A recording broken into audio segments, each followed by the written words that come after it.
Welcome to my channel. Now, I'm going to share with you a very disturbing video of a reaction with the governor of California, Gavin Newsom, who's on his way out and has, presidential admirations in the future. But this video, the governor is responding to the Supreme Court's decision, the Supreme Court ruling, the 6-3 ruling of Louisiana versus Calais, which ended racial gerrymandering.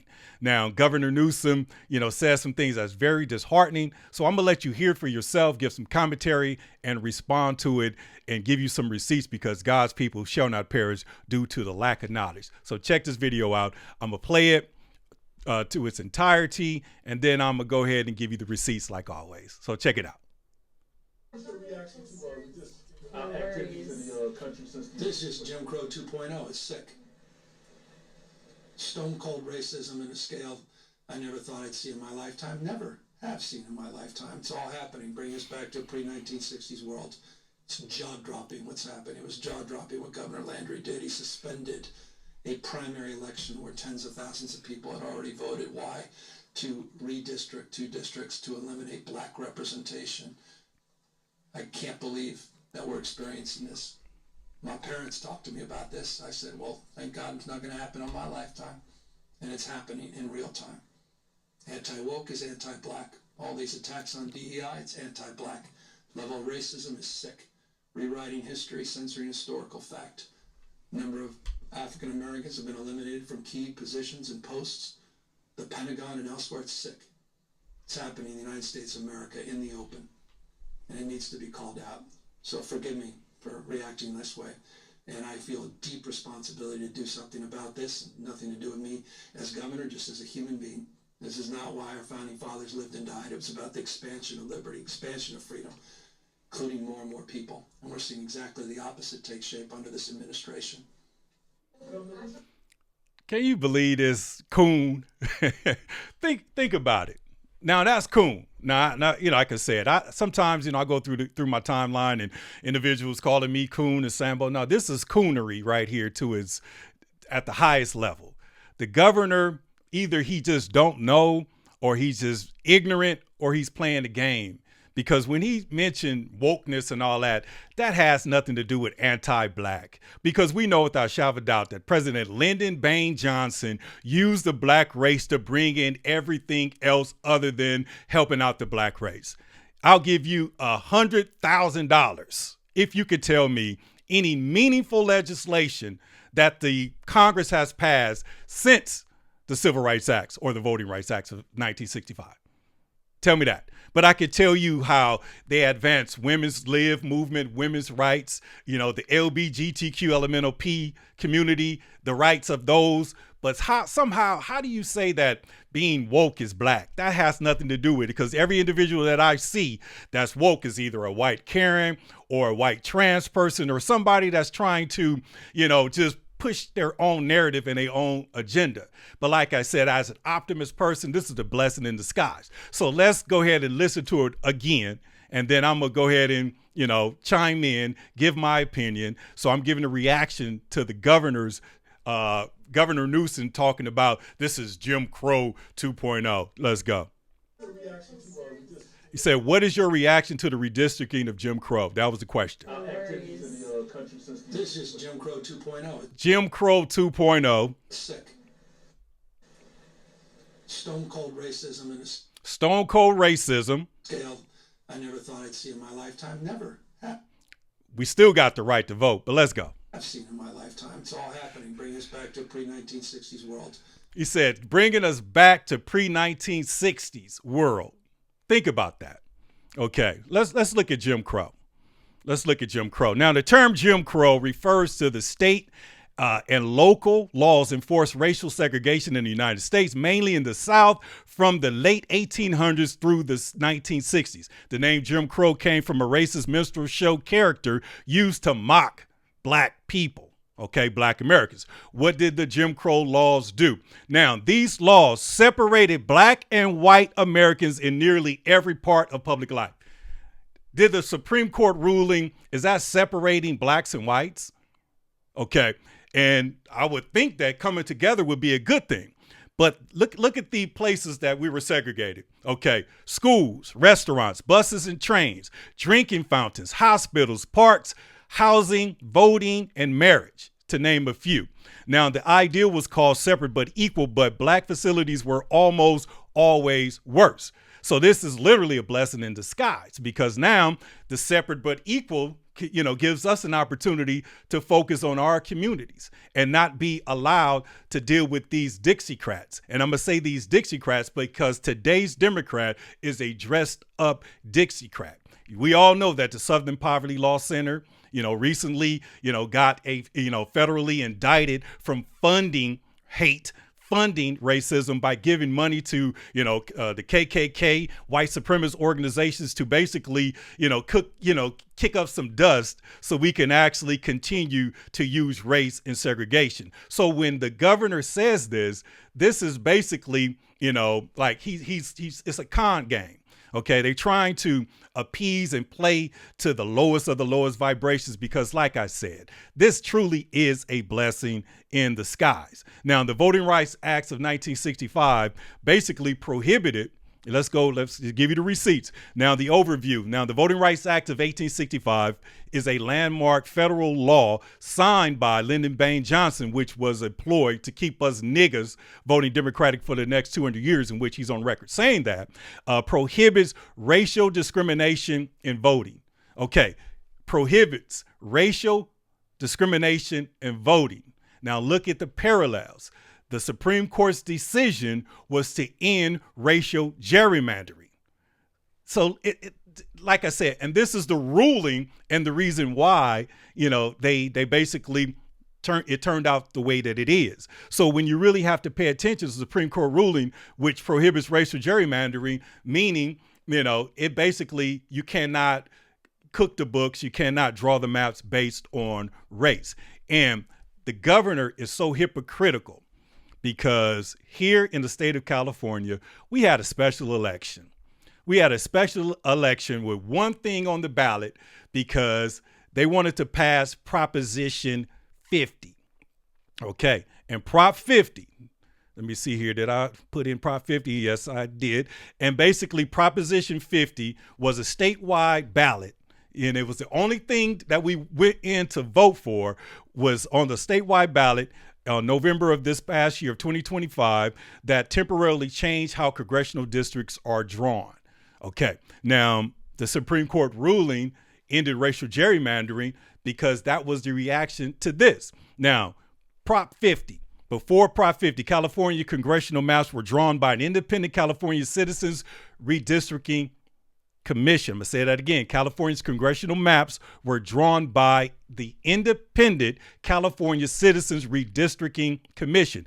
After Prop 50, the California legislator, I'm going to say that again. Now the California legislator is allowed to draw new legislation maps or to draw a congressional map for 2026, 2028, and the 2030 elections, and is literally temporary. It's temporary. Now the measure was officially described as authorizing temporary changes to congressional district maps in response to the Texas partisan redistricting, because Texas, redrew their maps. So California responded. So now the Supreme Court got involved. Why did the Democrats push it? Governor Gavin Newsom and California Democrats argued the measure was a response to Republican-led redistricting in Texas that could create additional GOP seats. So they saw that Texas did it.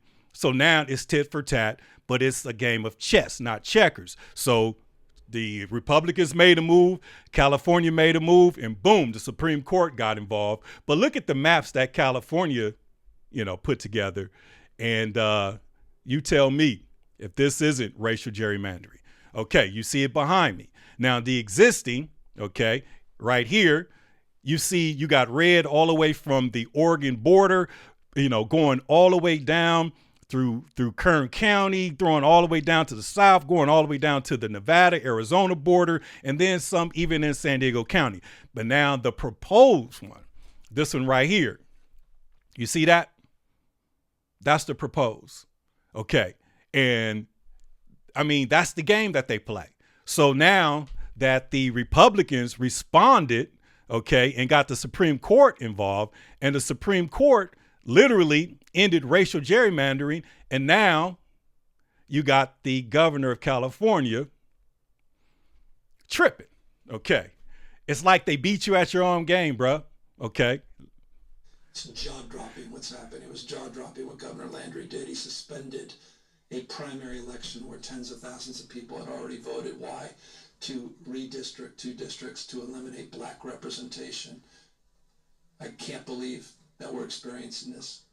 My parents talked to me about this. I said, well, thank God it's not going to happen on my lifetime. And it's happening in real time. Anti-woke is anti-black. Anti-woke is not anti-black. Okay. I'm anti-woke and I'm black. Knock it off, bro. All these attacks on DEI, it's anti-black. That's a lie. It's not anti-black. And what I'm saying is, what happened to the contents of our character?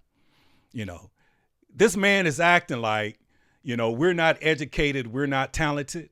This man is acting like we need a favor. Okay. And these individuals, they select and pick individuals with shady past, and you really do not deserve the positions, okay, because they select individuals that will push their narrative and agenda. Because the Democratic Party as a whole, the Dixiecratic Party as a whole, okay, think about it. The Democratic Party is the party of slavery. The Democratic Party is the party that's separated from the Union to preserve and to keep black people as their slaves. Okay, so how hypocritical is this individual? And if you, from the state of California, we had Proposition 6, which was to end slavery in the state of California, because there's a slavery clause in the 13th Amendment. And that 13th Amendment says neither slavery nor voluntary servitude, comma, unless criminalized. So this is the criminalization clause that they use post-Civil War. This is the criminalization clause that they use during the Reconstruction period. And this is the thing that they use today to massively incarcerate people. Okay, Proposition 6 was not promoted by the governor to get passed, because if Proposition 6 passed, then he might not have had the wiggle room or the opportunity to, guess what, veto the reparations bill. Because basically the insiders and the think tanks told me that there's no way that reparations could get paid out to slaves. So all I'm saying is, we couldn't even pass Proposition 6. So how can we be on the same sheet of music? Because it's black people somehow, some way listening to these white supremacists, these Dixiecrats, and he looks to me like Calvin Candy from the movie Django, and like he knows best for us. Okay, you are a rich, wealthy white man. Okay, and he's cooning to black people. We don't need your representation. This literally is a blessing in disguise, because now we get an opportunity to take care of home. We get an opportunity to look in our backyard and do what we need to do. We get an opportunity to make sure that our hoods get cleaned up, that our barrios get better, that our, hoods become communities that's recycling our dollars, where we're bringing in banks and healthy grocery stores, and we're getting rid of crime, and we're ending mass incarceration. But we cannot end mass incarceration or slavery until we end, slavery in the states, because California does have a criminalization clause, and we did vote on it. And somehow, some way, Proposition 6 got struck down, and slavery is still legal. So we're seeking a constitutional amendment, the 28th Amendment, to ratify the 13th Amendment and take the criminalization clause off of it, because you have individuals like Tom Steyer, running for governor, talking about, I had a multi-billion-dollar business and I walked away from it. Bruh, you walked away with billions of dollars. Come on, man. We're not stupid. And then he's spending all this money in the hood. He's spending all this money on KJLH, promoting and trying to get your vote when he got rich off of slavery. And I heard one of the disturbing, I'm from LA, KJLH, he's probably paying them big time dollars. I heard a ad for Tom Steyer, Tom is my homeboy. Tom was in Compton, he was in the piano classes. Why he not on the football field? Why he not in the hood talking to the real niggas? You know what I'm saying? So let's keep it 100. Okay, this is our opportunity to get away from massa. The Democratic Party lost the Civil War, but the assassin's bullet kept them on deck when they killed Abraham Lincoln. And Andrew Johnson, the vice president at the time, basically put us back in chains because the Vagrancy Acts of 1865 popped up right at 1866 popped up, meaning if you was a vagrant, you didn't have nowhere to go. If you was searching and looking for lost family members, they threw you on the chain gang. And what did you do? Rebuilt the South on free labor. So when you listen to these white Dixiecrats, okay, and a Democrat today is nothing but a dressed up Dixiecrat. The parties did not switch. I know that a whole bunch of white people left the Democratic Party because of the investment in the slave. I understand that. But in terms of an individual being a God-fearing Christian, being a theocrat, I'm not a Republican or a Democrat. I'm an independent, a nonpartisan independent, because I understand and I care about humanity, human beings, black, white, or indifferent. But they want to sit back and continue to, get up under your skin and act as if, we can't vote anymore. Think about it. Let's just look at these Jim Crow laws. Okay, can we go to school where we want to go? They talking about boycotting the SEC. Nigga, they not going to boycott the SEC. Our ancestors fought to get blacks in the SEC, and now they are the highest paid individuals when it comes to the NIL money. So knock it off. Restaurants, we can't, our money not green. Okay, we go to any restaurant that we want to. Buses and trains, drinking fountains, hospitals, parks, housing, voting, and marriage. So the Voting Rights Acts, only thing that they did was take away the racial gerrymandering and the racial mapping. Okay, because is deemed, illegal based on our Constitution. So now we really got to pay attention and understand what's going on. So I'm not going to go back to, what the governor says, what he said. But like I said, we're done. We're independent. But I'm going to let this brother cook right here, and then I'm going to get up out of here. So take a listen to this, and I'm up out of here. Listen to this. Listen to this right here. How do you feel about Trump in general? He's the man that God placed him for this time, because we need him for this time. The moment that Obama lit the White House in rainbow colors, it put us in a very bad position. Facts. Yeah, that was crazy. That's when you realize that we was moving further and further away from God. That's why I love when President Trump says we're going to have a national day of prayer so we can dedicate this country back to God. Because this country was built off of "in God we trust." Right. And if you ever look at the word trust, reliable, dependable, and confidence is the words. Reliable meaning faith, confidence, hope. Dependable meaning trustworthy. And there's another word in trustworthy called a trust fund. When we trust in God, a trust fund is something set aside for you until you reach a certain maturity in order for you to receive. And God is waiting on us to trust in him so he can give us what we really need, that we really have come to us once we reach a certain maturity. You think we're pretty close to that? Absolutely not. No. Dang. Let me tell you why. Because the enemy, if you ever look at it, Lucifer is so cunning to where he has even infiltrated the church. Wow. Have a good day.